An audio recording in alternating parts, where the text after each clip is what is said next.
Well, it's about 2 minutes past the top of the hour. Time to make sense of the economic conversation tonight on KIVUMBI 2022. The panel is already seated. My colleague Akisa Wandera is already there on the white table.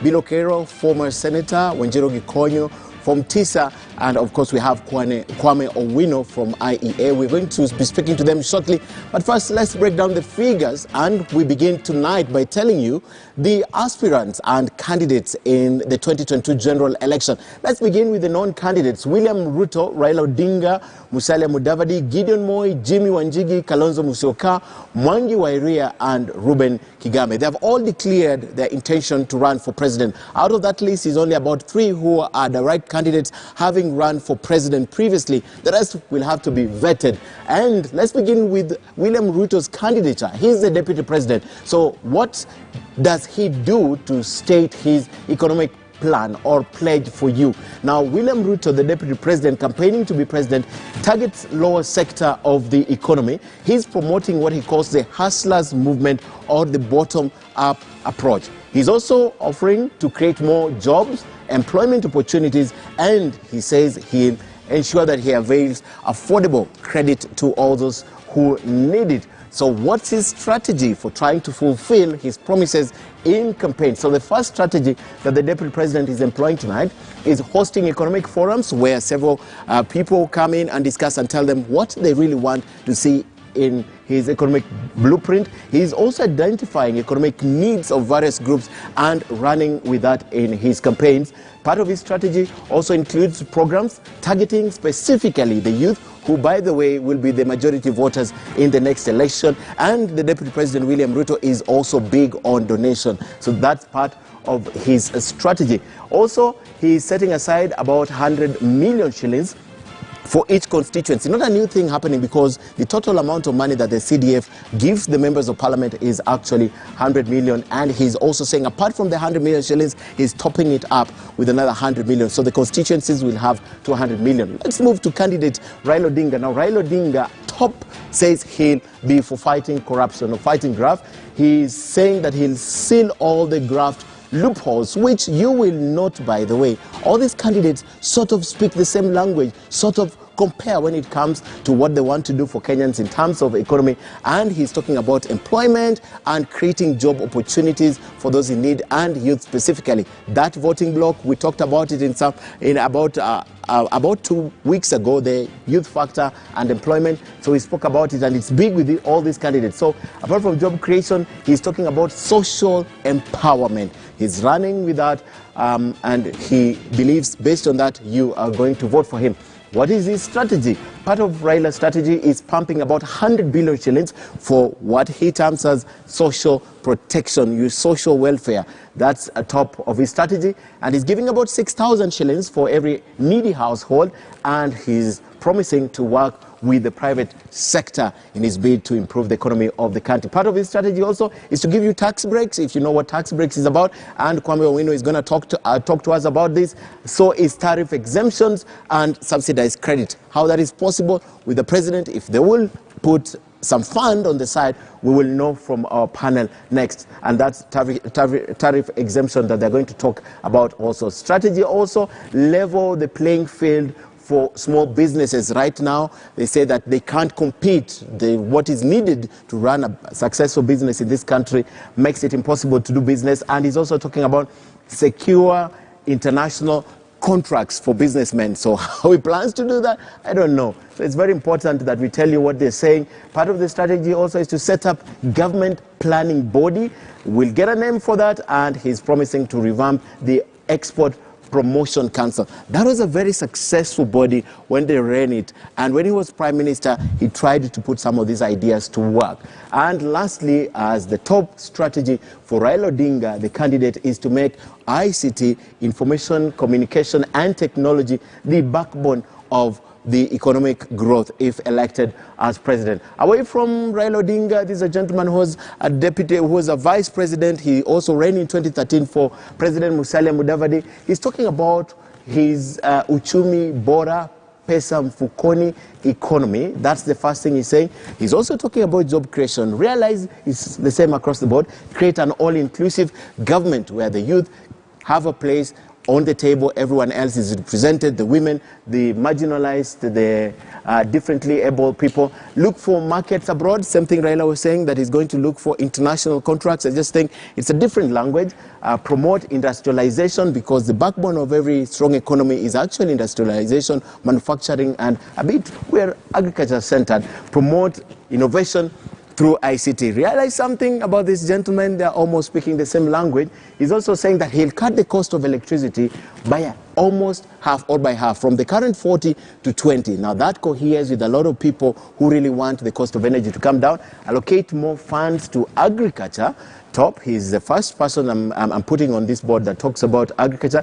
Let's say if further to his strategy now.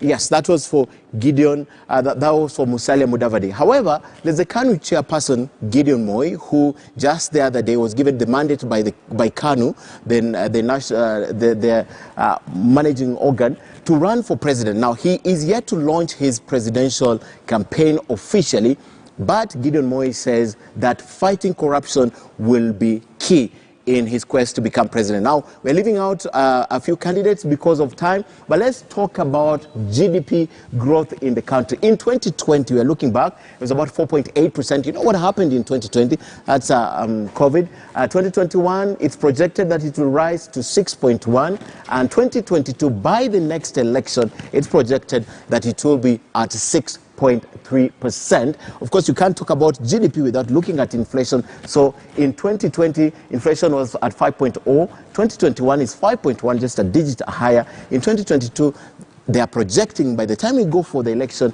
it will be at 5.1. And of course, you can't look at that and not compare it to the interest rate, because these are factors influencing how our GDP grows. 2020, 7.0. 2021 projected by the end of 2021 it will be at 7.2, 2 digits up, and by next year, because of the elections and the disruption, it will remain constant at 7.2%. That is the projected figure for interest rate. Now let's compare this to what's happening in the banking sector, because it's important. So let's talk first about why economy. Why are all these candidates talking about the economy? Is that the most important, and is that what you want to hear? So Kenya's debt crisis right now, our credit rating, if you must know, was downgraded from B+, it's now at B. Now the public debt currently is at 7.71 trillion. That's about 65% of our GDP, way above, but that's where we are. Debt ceiling was set by Parliament at 9 trillion. And to our last slide of the night, let's talk about the Kenyan debt crisis still. Domestic debt, you have to compare domestic and international, is about 3.7%. That's 48% of the total debt that we owe, while the commercial banks is about 49%. And now, that's our last slide for the night, having compared our debt locally and internationally. Let's bring this conversation to the people who matter tonight, because they are the ones who will state for a fact how we're doing as a country tonight, and explain to us why economy is a big issue for every candidate, because all the candidates, if not majority, they are speaking about the economy. Thank you very much, ladies and gentlemen, for joining us tonight on Kivumbi 2022. I now hand you over to Akisa Wandera. You've had quite a mouthful. I need to breathe. Yes. But of course, we're on to the last bit of the show tonight on this round table conversation. Kwame Wino, CEO, Institute for Economic Affairs. Thank you very much. Good to have you on the Kivumbi round table. Wanjiro Gikonyo from the Institute for Social Accountability, National Coordinator. Very good to have you here. And finally, Bill Okero, former Senator, Mandera County, and of course was former chair of the Senate Finance, Commerce and Budget Committee. Very good to have you all here as we just try and break down some of these issues. And we were just talking about it. Bill Okero says that nobody has officially launched a manifesto. Of course, it's a conversation we'll keep having. But from the initial stages of what you're trying to drop to the people and see what will work for you, everybody seems to be running with the economic agenda. And David Ndi was here about an hour ago and says this was a ticking time bomb, it was bound to happen. Your thoughts? No, I think it's an admission by the political class that the economy is not performing well, that we have serious problem in the economy, that Kenyans, and you get that feel from the Kenyans. If in fact now your media house was to invite, not us, but you got people from, ordinary Kenyans from Kiambu, Mandera, from everywhere, and brought them here, I'm sure you will get the feel that the economy, we have serious problems with the economy. People are hurting. There is no money.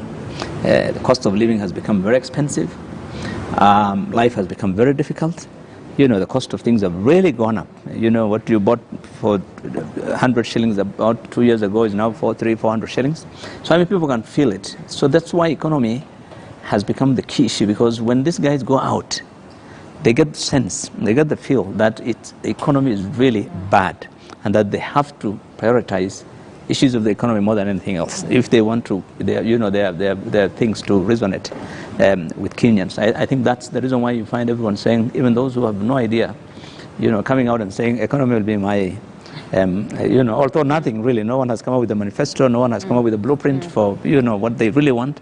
But everyone says, I will survive. It's an admission that the economy is in shambles, really, which we've been saying. And whose fault is that, below? Because these top candidates, Raila Odinga, William Ruto, in spite of the fact that they've not launched their manifestos, they have been in government. Now, I don't believe this is an event, the degrading or bringing down of our economy to this position. I don't believe it's a day's event. I believe it's something that has been there for a while. So whose fault is that? No, it's not about fault. It's about, in my view, it's about the, if you will, misplaced priorities. I think many in government up to now believe, the economy is about building infrastructure and government providing this service and that service, and the economy they have not really focused on what the Kenyans need in terms of their livelihoods, in terms of their own, if you look at what they say, IEA and others,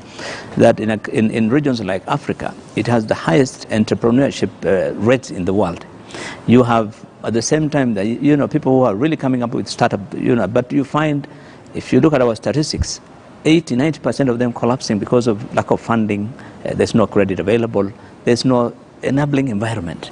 The government is not focused on those things of business. Government only focuses on business largely in one thing: how to get money, the taxes. After that, they don't really know or care to know what's happening in the business, what's happening to the economy. That's the reason why I'm saying there's a disconnect. Okay. And this is what is coming out now, and this is what they're all sensing, and this is why everybody is now focusing on. And a few minutes ago, before you came in, we were talking about, I gave an example of the government. The government, specifically the president, focusing on Kenya the last few years, trying to get to penetrate, and you could see a protest, and the protest, in my view, has been about the economy. People really finding they have lost jobs. Yes, but the government thinking that it's about development projects. And I remember writing about this and saying, no, it's not about how many roads you're going to build in central Kenya or how many projects. That's not what these people want. People are telling you that, look, we want to work, we want to do something and earn living. We are not making our livelihoods in danger. All right. Kwame, from where you sit, what are the most pressing economic needs for Kenyans right now? And are you hearing it being addressed by those who intend or aspire to ascend to this top seat in 2022? Okay, the way to divide that is to ask yourself, there are 12 million households in Kenya. How do they earn a living? So the biggest one is actually employment. So in addition to that, employment is obviously income. And if you know, whether we attribute it to COVID or whether we attribute it to public debt or whatever, for the first time in a very long time, incomes last year did not grow. So incomes went down and the amount of jobs also went down. So basically 700,000 people who are working in the formal sector lost jobs. In other sectors, of course, it's much, much bigger. So I think it's the employment question. And that employment question, you could see it in many ways. It could also be that part of the reason is how businesses are doing. There are many businesses that had to actually lay off people, but also small businesses, as Bill has mentioned. If, for instance, you presented, so let's talk about small and macro enterprises. You supplied government with goods and services in the last 2 years and you haven't been paid, and your banks are calling up the loans, then you know what happens. Many businesses have collapsed. So I think the central question today is basically, employment, how will Kenyans earn income, and is that income adequate to actually meet their needs because of the cost of living? So whether it's your fuel costs and all these things that have gone up, if incomes have been stagnant, which is what most of them have been, and the number of jobs have been reducing, of course, the people who actually also take jobs in the public sector, in the informal sector, regardless of where you look at it, a majority of people have not had their incomes grow, or at least grow in tandem with the cost of living. So it's an income problem. So we ask ourselves, how do we get people to have jobs and to earn from those jobs enough money to be able to take care of their needs? Are you hearing any good ideas? Because in that same time, one of the things that's grown is tax rates. I mean, government in the last 5 years has raised taxes almost every year. If it's not excise tax, it's taxes related to if it's not excise taxes, it's taxes related to any imports, consumption taxes, VAT has been expanded, many more things. All those things together attack people's incomes. So obviously that's why there's disquiet. And I'd ask, are you hearing any good ideas on how to deal with this, or any idea? Yes. I mean, if the idea is, yes, there are many things being stated. Some of them are just stated in rallies, so you don't know how serious they are. But if the idea is that we are opening up opportunities to many more people, certainly. And if you've seen how government has spent money, and there's no government in Kenya's history that has spent money in the way the Jubilee administration has spent it. Borrow, tax, and spend. I mean, at record levels. But what has this money been spent on? So if you have been a government contractor selling air and selling PPEs, obviously you've made a lot of money. So if somebody else has come up with the idea that we have to expand opportunities not only to people who supply goods, bad or good, to government, but we're trying to expand opportunity, that's an idea that people are bound to give a second eye to. The second one is, because of COVID again, you know that 2 million Kenyans in October last year went back below the poverty line. So if somebody is suggesting, and I'm not saying it's affordable or not, if somebody is suggesting that we will pick households that are poorest and give them some kind of social support, it's bound to resonate with other people. Affordability is a different matter altogether. But those are things that actually are responding to the disquiet that Kenyans have. Okay. Wanjiru, for you, looking at all these ideas that have been floated, touching on social welfare, expanding the economy, tax breaks, some have talked about tax breaks. We are talking about loans to the SMEs, just ensuring that policies around that, they're well catered for as a big block as SMEs. Are we onto something here? Yes and no. We are onto something because it's great that we're having a discussion about economic issues, that we've taken off that kind of ethnic and, raw political discussion. It's a breath of fresh air. Yes, it means that there's a maturity in our democracy. No, because I think the proposals are still very populist. They are not connecting the dots. And they could even be dangerous, because this idea that government is going to, we need social protection. There are proposals to expand it. These proposals are in line with the policies, recommendations, let's say by the World Bank, examples of other countries. You have maybe up to, I think the figure is maybe 1.6 or 2% of GDP going towards social protection. Kenya is below 1%. So you need to expand the social protection, to citizens. But we need to avoid creating the idea that taxes will be cut, money will be given out, and out of the holistic context. So number one, the idea of handouts shouldn't move from political handouts to economic handouts. I think the education has to be more holistic, which is, for instance, when we look at MSMEs. MSMEs, we have a policy, a trade policy that was enacted in 2015, partially implemented. In fact, the MSME section almost not implemented. The structures that were needed to be created to create the enabling framework, to ensure that you're linking the MSME sector to the government projects and to employment opportunities, not done. In fact, this policy was created by the same government that then went and prioritized spending on imports. And in prioritizing spending on imports, you're actually pushing out employment. So there's a risk that if you don't give a holistic picture, you're going populist. There's also a risk that if you don't connect to the cause of the problem, cause of the economic problem, then again, you're going to get half-baked measures. When in our analysis under the Okoa Chumi campaign that has been looking at debt, we recognize, as Bilo said, as Kwame also intimated, the problem is that government has spent. We've had a very high spending government, deficit spending. So a budget that is running, a country that's running on a deficit. But the priorities then have been weak, and this deficit has then been financed by debt. We borrowed, spent the money on projects that are very reliant on imports, then put in place, our research shows us that the monetary policy particularly to kind of support the borrowing, and because we're borrowing externally, it means we need hard currency.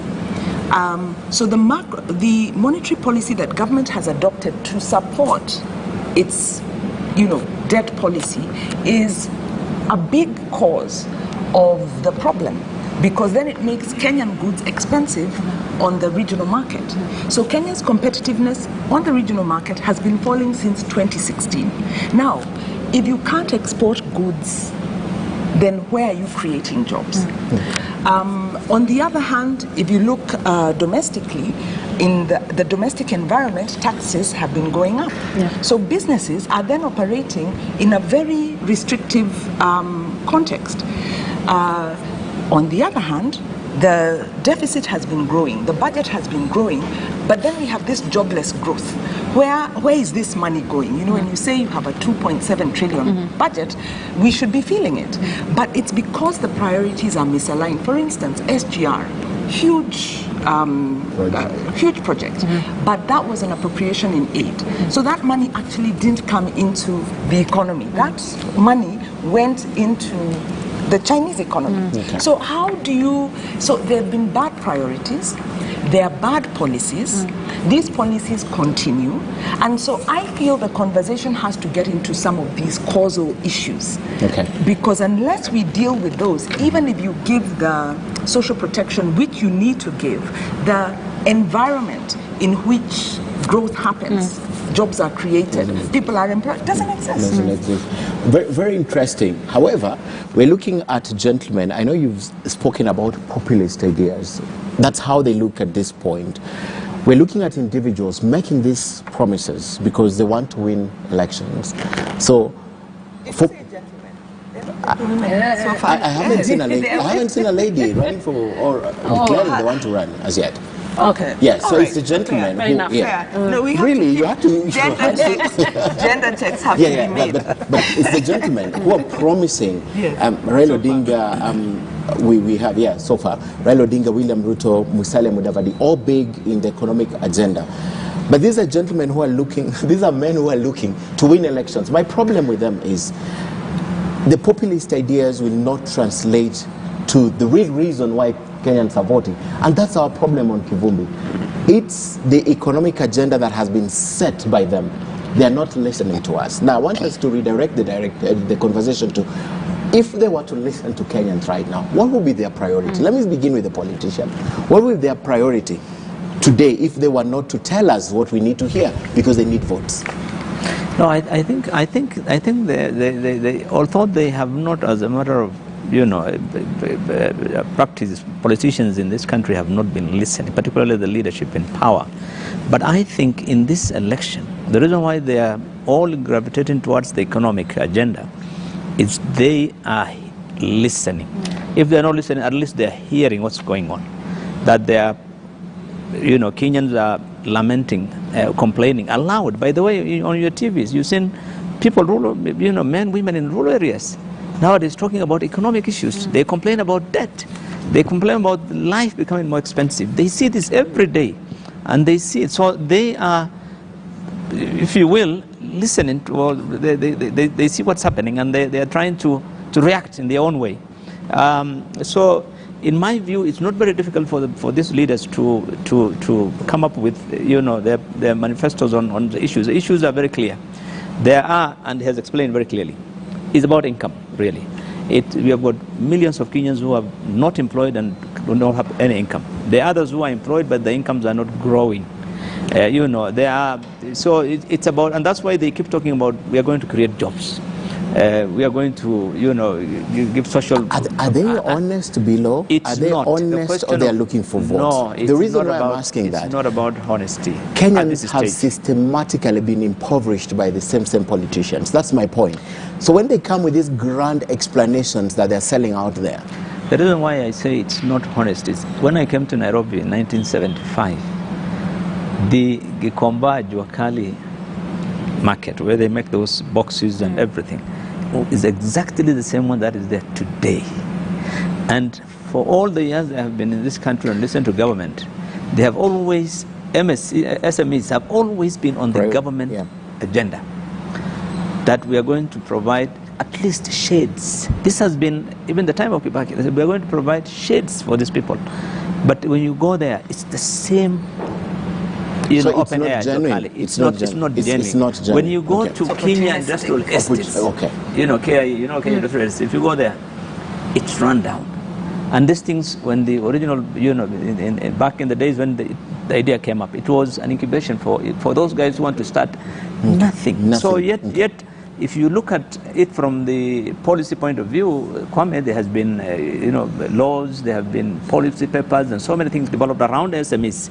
Including taking it all the way, the microfinance institutions are now under the central bank. So there has been a lot of discussion on that, but actual implementation, this is why now, when you look at all these discussions are fine, they're healthy, at least they're thinking, they see that economy is the main concern of every Kenyan, and they feel it on the ground. When they go, they can see, they can, but whether or not it will be implemented, it depends on a lot of things, including affordability, including, there are a lot of factors. So that's, and there's of course what they say in the US, when you get elected and you go to Washington, then there's the Washington effect? Washington effect?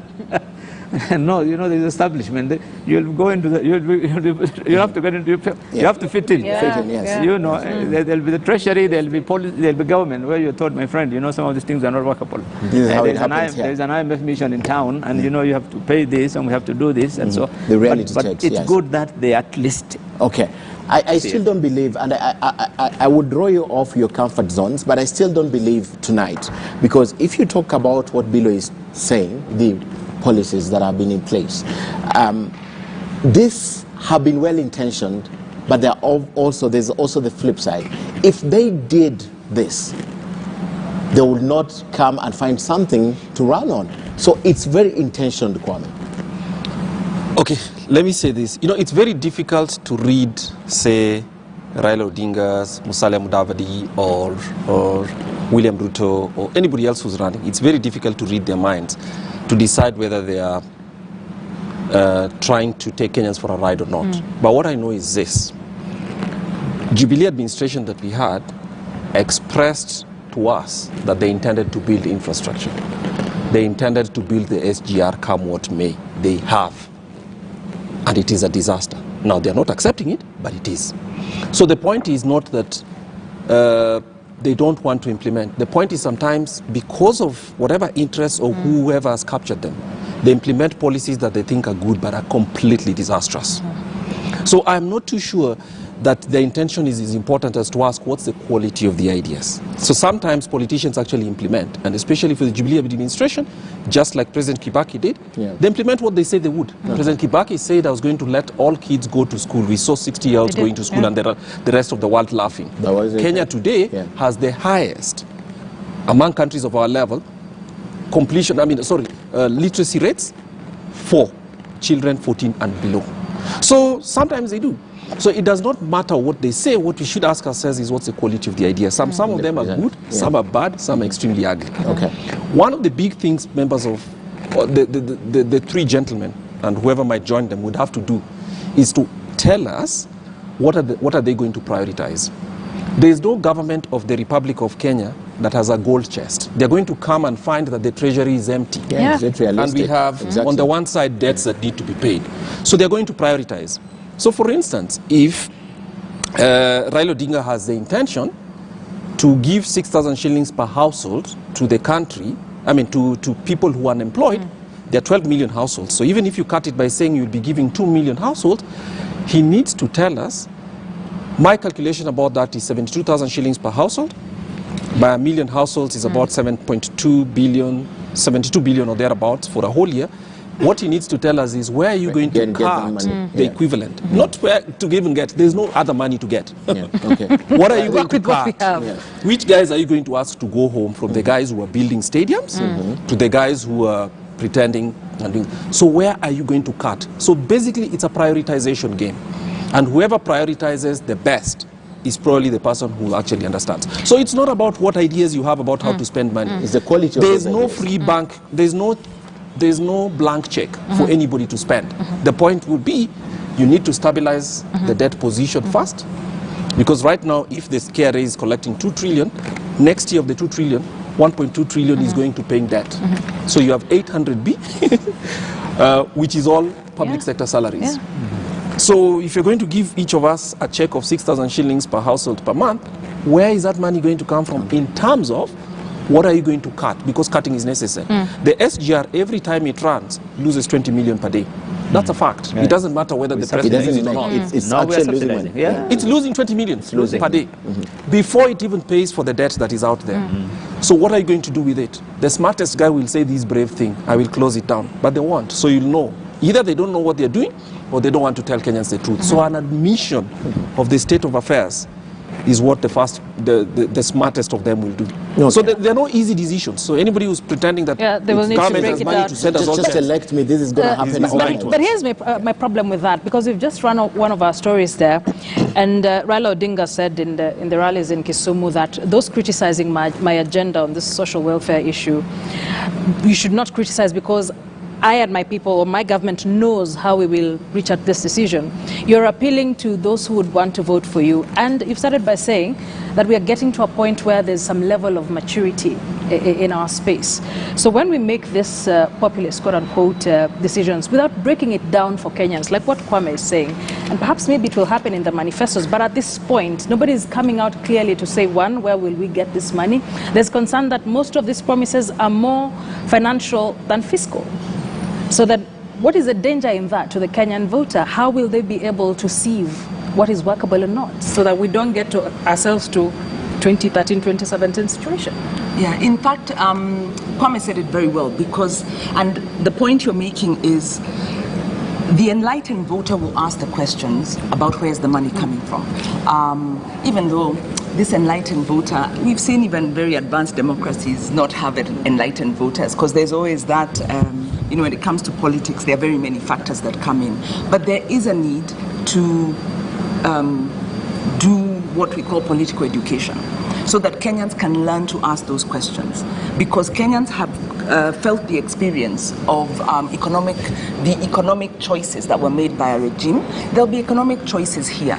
So we have a gap in civic education, and this gap is, ever since we enacted the Constitution of Kenya, civic education was deprioritized. Unfortunately, civil society does some level of civic education. It's not on par, but there is a need for programs like this to do that political education, and for civil society actors to fill in the gap, to tell Kenyans, ask the question. So even if there are policies that are being promised, how many jobs will be created? What kind of jobs are being created? When you're talking about, I think the point that Kwame made about funds, these economic interventions, who's going to pay? Where is the cut coming from? The other thing to look at is there's a philosophy behind development.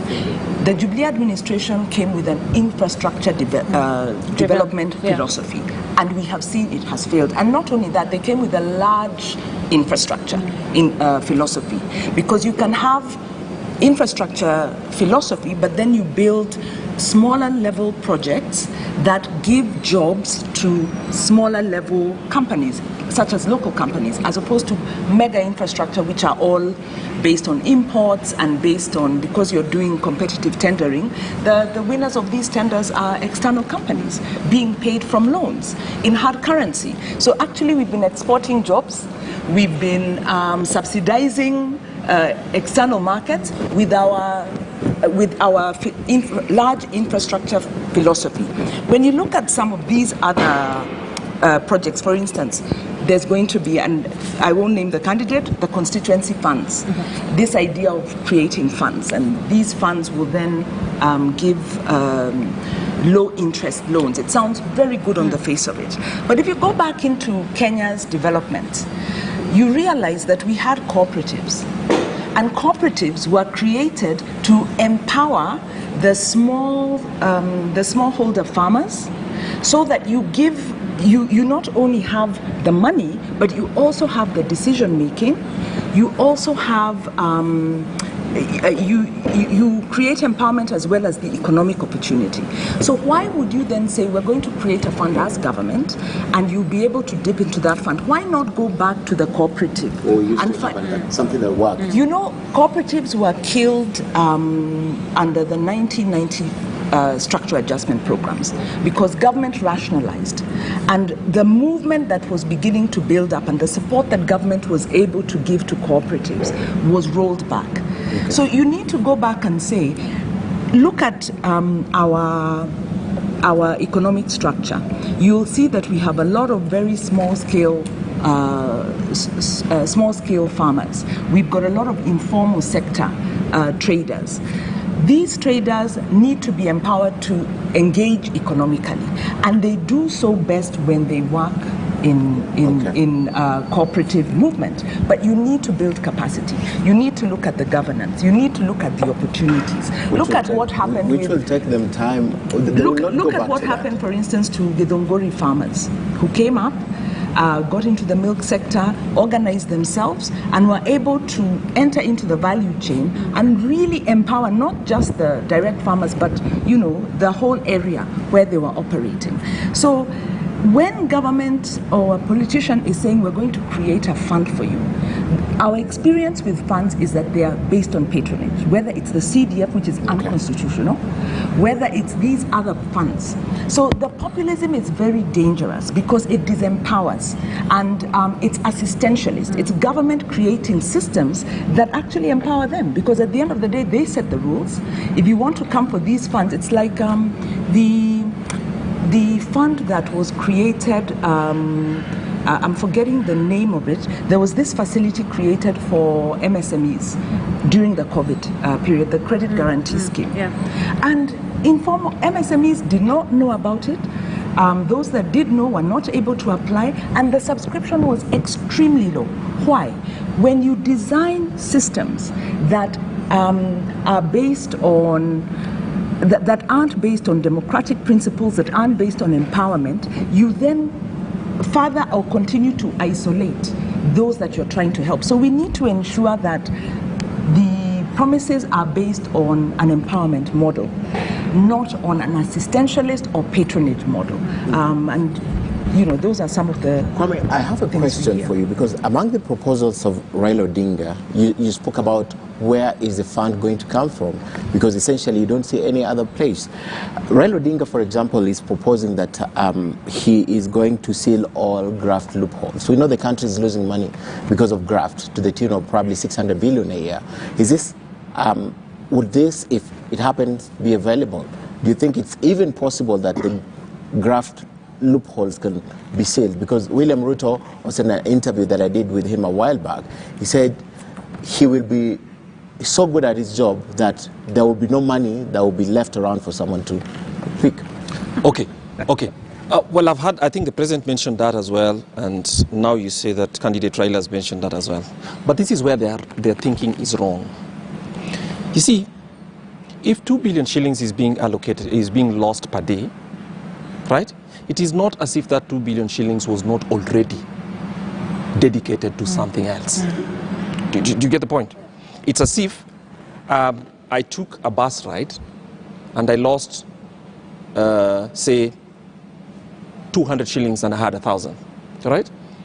It is not as if to say that if I did not lose that 1,000, I mean, if I did not lose that 200 shillings, then I could spend more. It could be available. Because it was already allocated. So what that means is that 2 billion shillings that's getting lost already means that there's 2 billion shillings worth of public services that are not being provided. Okay. So even if you stop it, it simply means that money that should be going to schools should go to schools. It's not available for Raila to dedicate to something else. Okay. So that worries me because it shows their math is wrong. And what it tells you is they don't understand what the public sector problem in Kenya today. The public sector problem in Kenya today is not a money issue. It's a management. It is that money is spent in things that have no returns, and then there's still a lot of money available to steal, and government continues to fund it. So basically, that money was already budgeted for So you're not Yes. saving any money. So in it. saving it is a good thing because you are stopping the thieves, but it doesn't mean it's available for you go now to to what dish to other the people. intended Yes, purpose. precisely, Okay. because it should go to the intended purpose. Bill, I say you. Point. Yes, See, very good. I hadn't looked at it like that. The at all. whole thing is about misplaced priorities in our governments. This country is not short of money. We raise, and I keep repeating this every time you invite me here, we raise the highest revenue in the region. In fact, our revenue, and you know, one time I spoke here about that our revenue is more than the entire other East African countries combined. Uganda, Tanzania, Rwanda, Burundi, all combined, our revenue is more. And but we don't get value for money on our spending. Otherwise, we would be far ahead of these nations. And this is why now on the question you asked, you see, the issue is no one, in the same way that they haven't come with any blueprint or any specific actions regarding their economic. There's no one who has come up with any action plan regarding corruption, how to stop corruption. No one. Nothing that you can discuss today and say, I think if this guy does this, corruption is going to stop. No. It's in fact, they are now avoiding it. There isn't a lot of discussion on it. Because they don't understand it as nobody's, no, even if they handle, but you see, it's many, for the most political leaders, they believe this has now become a way of life, and if you take power, your colleagues, the guys whom your cronies, all of them, yes. It will be their time to eat. So to try and tell them that so there's no one up to now who has focused on how to fight corruption. Absolutely, that's why it takes the back seat. Even in the discussions by even on Mashudi Dade, you saw the speech. It's really not. It's not a major item. It's not. Absolutely. You see. There is something they're saying below. They're saying, look at the leaders you're going to elect. Look at their integrity. Look at their character. Look at their history. I think that is a good starting point for them. Well, yeah. Put it another way. Yeah. I mean, somebody once said on one of your, on one of your shows here, somebody said, if you see someone in Kenya making $1 billion, $2 billion a year, then he's not in business. It can't be in business. There's no business that gives you that kind of return in a country like ours. You must be making something from government. And so it's obvious. I mean, when you find, we were discussing a short while ago, even in the counties, people who have just left university get employed into counties, and within a year or 2 years, they are driving cars, they have houses. You cannot imagine, and you remember those days when corruption was not widespread. You would work for 20, 30 years before you think of even getting a house, forget about a car. Now it's if people are leaving private sector, well-paying jobs in private sector, join government, because in government you make money, and the money is not the salary. You make money. Yeah. Let me add this. If any of the three candidates, and for me, I think I need to mention their names. If any of the three candidates, whether it's Musalia Mudavadi, William Ruto, or Raila, if any of them believes that you can run a government that's losing 2 billion shillings per day, right, and achieve, and borrowing 4, and run that, a government run by people through whose hands 2 billion shillings is getting lost per day, you can run it efficiently just because you change President Uhuru for yourself. It's never going to happen. No, I mean, you have to be completely deluded. You have to be completely deluded. There is no way a government that's losing... Someone has to do something, you know. No. I mean, the biggest problem is structural reform of government itself. So the biggest gift you can give Kenyans is not raise more taxes, not do anything else. But if you have the public sector in Kenya, where 2 billion shillings is getting lost in a day, that's not a public sector that can take Kenya anywhere. It's a governance issue. So it doesn't matter, it doesn't matter that you simply shift the president and bring in a new guy. That's a completely broken down system. I mean, it's like if you're driving a car where half of your fuel is being, you can't tell me that, well, the next time I'll fill up full tank or I'll give it a new drive and it'll be different. I mean, it's just structurally broken. Government needs to be remade. In fact, just really agreeing with what Kwame has said, is what we found is that we have a problem, we have an economic problem based on it's a complex problem, because you're talking about you're running a fiscal deficit because your expenditure is too high and it's on non-productive items, so that's a problem. You then have a fiscal deficit on this side and fiscal policies that are not sustainable because your taxes are too high. You've overtaxed Kenyans, so that's a problem. You then have structural problems because economically, when you look at agriculture, like we were talking earlier, it employs the highest number of people, but its contribution towards the economy is very low. So the productivity there is very low, and that's a big problem because where most people are employed, you should have a lot coming out. So those are the structural problems in several of the sectors. You then have now the governance problems, which is the corruption, budgeted corruption, which is, you know, in the budget that is draining, whether it's the 2 billion, whether it's the SGR that's losing money. So this is what is causing our economic problems. And I would add to that the lack of social accountability, lack of citizen engagement. In 1990, after the impacts of the structural adjustment programs became apparent to African countries, because the IMF came in with a fiscal consolidation program in the similar situation as we have now. The economies were in recession. Governments had borrowed, they'd misspent the money, a lot of it had been eaten in this country, you know, no evidence of where it went. The IMF came in with a fiscal consolidation, structural adjustment program rather, and cut money in key service sectors. Now, when you cut money in key service sectors like agriculture, like education, like health, what do? You impoverish people.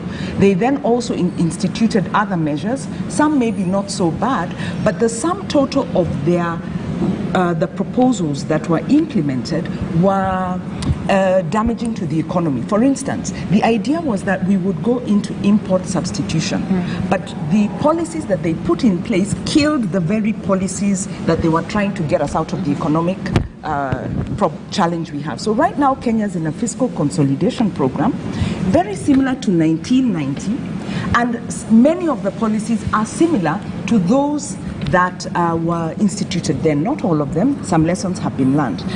What surprises me is none of these candidates are talking about this, saying that we need the right policies to get Kenya out of the mess that it's in. We'll not get them the votes.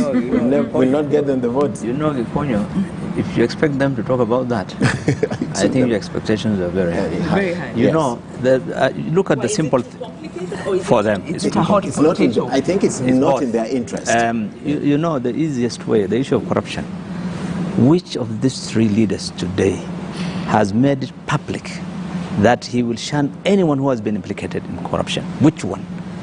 In fact, each one of them is dealing with, you know, colleagues or candidates who have a case in court or who has been publicly implicated in, you know, in one way or the other in corruption. Absolutely, they don't see it as anything wrong. You have been charged, even in a court of law, for being involved in corruption, but you're welcome on board. I mean that's, you know, they say in English, you know, tell me who your friends are and I'll tell you who you are. I'll show you who you are. I'm unrealistic. I think you're the one who's unrealistic, because they are riding on the notion or the reality that our law, the bar for the implementation of Chapter 6 was set so low in the statute that you actually have to be convicted to then not be eligible for office. So as long as you haven't been convicted, then you'll continue. Zero tolerance. It's not about. So the point I'm making is that it's not in their interest to then put forward that agenda. However, on the fiscal consolidation program, maybe the way I put it was a little bit complicated. I'll put it very simply for you. We have proposals here that are cutting, that have cut financing to public universities. Because of that, students who have qualified to join university are not able to enroll because the fiscal consolidation program has cut the funding for them, whether it's the help, whether it's increasing the cost of university education, doubling the fees in the top 3 institutions. These are the realities. So what are you saying when you talk to Kenyans? Right. Kwame, I want you to come in on this because what is coming out clear this evening on this table is no matter what these candidates say, there's a lot of fixing that has to be done fast before they can implement what they're talking about. Is that the case? Certainly. I mean, it doesn't take a genius to realize that the next 3 to 4 years, and it could even be longer, is about repair. So I have a different view about structural adjustments and all that, but let me tell you what happened. If the government of Kenya had not received the agreement with the IMF starting in April, they'd have been unable to pay May wages. That's a fact. So regardless of what we call it, that's how tight finances are. So they'll be fixing. And that fixing is, what do we need to make cuts on so that the little money that's coming in can afford? So for instance, this year, total expenditure is 3.6 trillion. All taxes that are expected to come in, all factors considered, would be 2 trillion on the top. So there's 1.6 that needs to be juggled with here and there. And you can't continue like that forever. So they'll have to make efficient decisions about what to reduce, including sending some people home. That's just the reality. But who wants to hear that? Who would vote for that? Who would vote for that? But a person who won't even tell the truth, which we Kenyans can see, worries you, because that's a guy who's going to lie. That's a problem. So the first thing we need to admit is we're in a hole. Let's stop digging. And what does that mean? How do we make sure that we structure? Because it will be convenient when the bottom falls off to blame the IMF and the World Bank, who don't mind it, provided you guys do things that allow them to lend you. Yeah. But the fact is, we need to own up to what are the mistakes that happened. Okay. We have very few minutes to go, and there's a question here that perhaps we can look at real quick. Avoso K says, great discussion on KIVUMBI 2022. Please ask the panel on the possible impact on the economy practical reforms in the public service will have. Special emphasis on the wage bill. So maybe we can just quickly brush through that question. Obviously, it's part of the fiscal consolidation issue. There was supposed to be a cap on salary increments. We have a problem on the wage bill.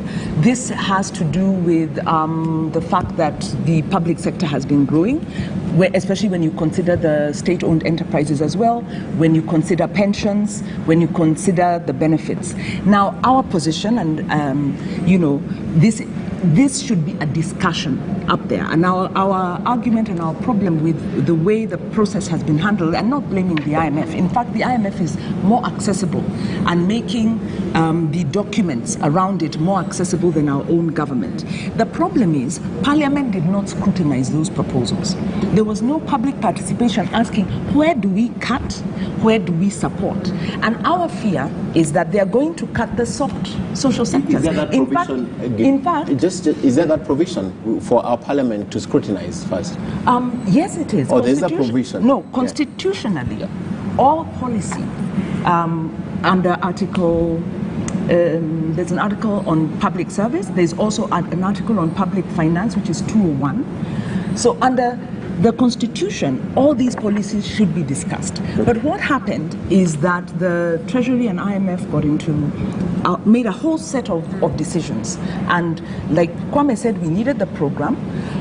But if the Treasury had been sincere, they would have opened up the process to say, okay, so where are we cutting? Now, our fear is that they are going to cut the soft social sectors and might not touch some of the more privileged positions. And when you look at it, actually, spending on social sector has gone down in this year. Spending on the development sector in the social sector has gone down almost 50% in this year. Yet we know that their other infrastructure got marginally more money. So the point is, where do we cut? We do need to cut. Where do we cut? What do we protect? Even on the speech of the president on Mashujade, the bulk of the allocations or the spending national government announced is on infrastructure. If it is 10,000, classrooms, if it is hospitals, hundreds of hospitals, but when you look at the social activities, assisting, it's 1 billion, 1.5 billion, those kind of things. But let me tell you, it's the issue of what she said in short is that our challenge in this country is about spending by government. Okay. It's not that there's no resources, it's the spending. We are actually spending unnecessarily. If you look at some of the government, if you ever go through the government estimates, you'll be shocked how much of wastage and inefficiency and duplications. Even the speech there, you found level 3 hospitals or level 2 is none of the business of national government. It's for the county government. So the same national government is doing the same thing the counties are doing. There's so much wastage. If you go through consultancies, hundreds of millions, every government ministry, let me just give you an example, every year has to spend hundreds of millions, every ministry, on consultancies. They'll do a study on perception survey on corruption, this and that, hundreds of millions. I mean, you really look at what government does. That's Yes. true. Let me say something. Since you asked about fiscal consolidation, I still blame Parliament because Parliament refuses to take the difficult decisions. I keep saying that to govern is to make choices. Parliament wants to be co-governors together with the executive, but they won't make difficult choices. So, for instance, the amount of money that was given last year to Kenya Airways, remember, was I think 38 billion at one time, probably more when the numbers come. That is equal to the amount of money that was spent on free primary education.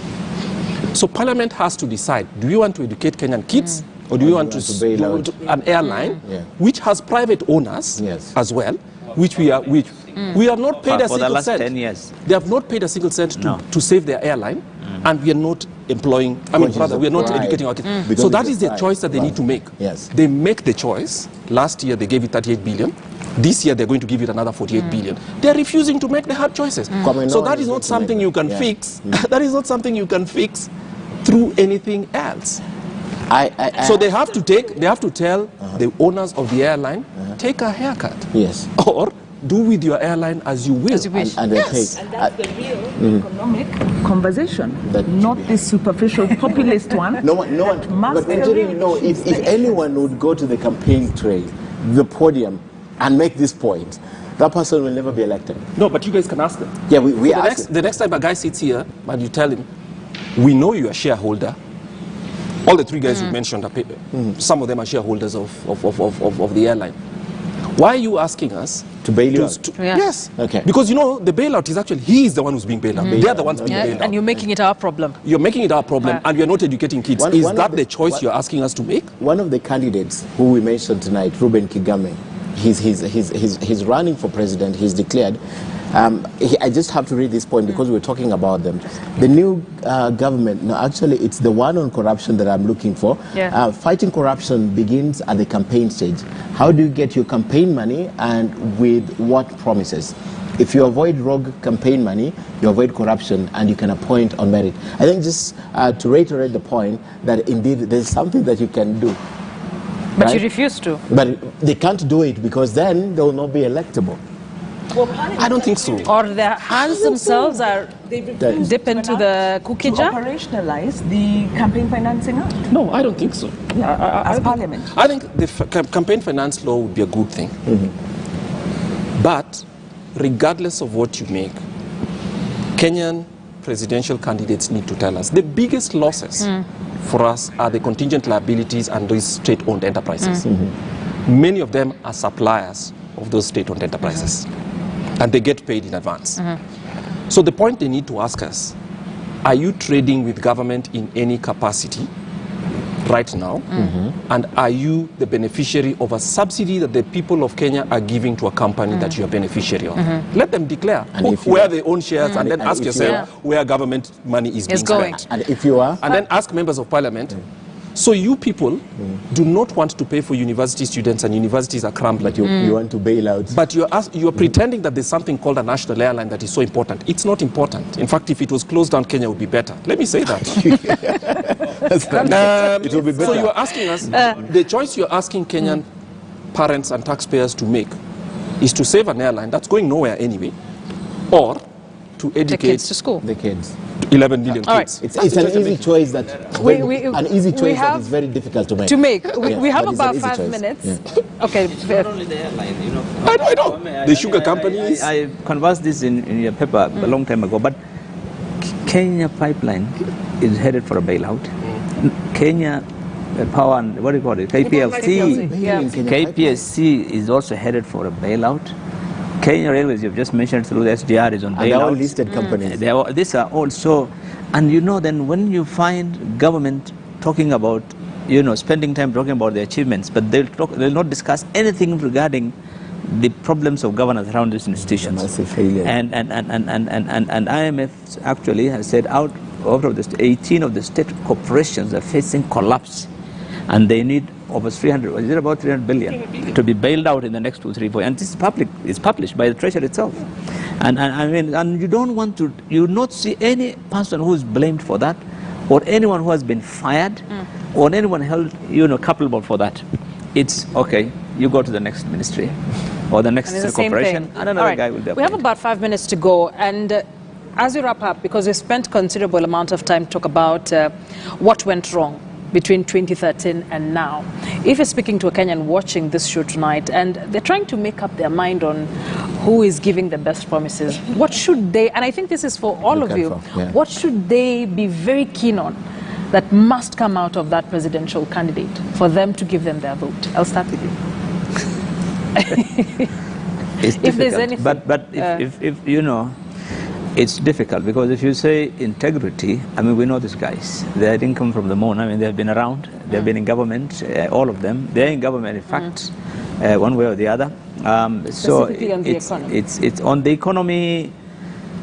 I would really, you know, want to see something concrete from them rather than really listen to any of these other, you know, proposals. It's easy in government, by the way. It is in politics to promise. The easiest thing all over the world for politicians to promise. I'm going to bring rain. I'm going to do this. This is easy. But I think it's better, at least if it is in writing, which you can hold to account tomorrow. Show me how. Yes, show me how. And they can do it. They, you know, some of the things you can put it just now, like you said, because you know the numbers, you know what government revenues are, you know what is available. So if somebody tells you I'm going to do that, you tell him, my friend, this doesn't work.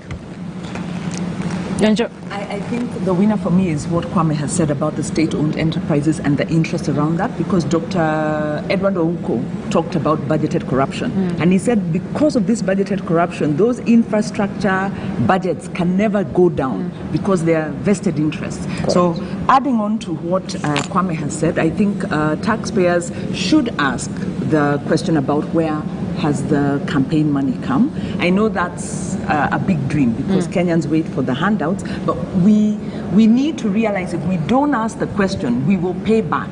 So we need to educate citizens, ask where the campaign money has come from, ask what those policies are going to cost by way of taxation, ask how many people will be employed by this, and then ask at the expenditure level, make sure you don't put a leader who's convicted or has corruption rumors because they are going to steal your money. So we need to change, and I think my parting shot is to say that as Kenyans we are our own worst enemies, and we need to change. We need to walk the talk and elect leaders who serve us. Okay, Kwame, get to have the last word on this. Well, the last, thanks. I think the point for me is whoever comes in has to tell us, are they prepared to cap public spending where it is today for the next 3 years? Which means we're not having new taxes, And anything that they need to spend on has to be budget neutral, in the sense that if they're going to spend by giving each of us checks of 6,000, they have to cut it from somewhere, so that we keep the basket where it is. I mean, that's tough, but that will show you that they have the intention, because any new spending that they're going to come up with has to be off saving somewhere else. And that would show some seriousness to begin with. All right. Something someone has written here, Anthony Nyasimi on Twitter says, all the panelists today on KIVUMBI 2022 should be included in the economic think tank of the government that comes to power in 2022. Brilliant men and women, hats off. It's a good place to end. Thank you very much. It's a conversation we'll keep having, and especially we look forward to those manifestos so we can comb through and really get to the crux of the matter and what everyone is promising and the strategy around it, which is very important and what we're not hearing at this point. Kwame Owino is the CEO, Institute for Economic Affairs. Wanjiru Gikonyo is a national coordinator at the Institute for Social Accountability, and Bill Okero, a great mind, former Senator, Mandera County. Thank you very much. Good to have you here. Of course, my colleague here. Yeah, one of the what things. What are you looking to hear? One of the things, I think taxation is important because Kenyans don't want to be taxed more. They need to see what they have working for them. So that's a very important conversation, and I think whoever picks it up will be the winner for me, whichever, because I'm a taxpayer. One of the things that we forgot to mention about Bilo is one of the most effective shadow ministers then. Yes. When there was an opposition. One of the most. Now everybody wants to be in government. A good place to And you end. know why? Yeah. Yes. Money. All right. I think all of you should at least be involved in one person's campaign or the other person. I don't know if your institutions allow for that. Yeah. But it's great minds in there. Yes. Thanks for watching KIVUMBI 2022. My name is Kenny Jungu. And I am Akisa Wandera. We'll see you next Monday. Same place, same time. Different Good night. people. Different people. Different conversation. Yes. Good night.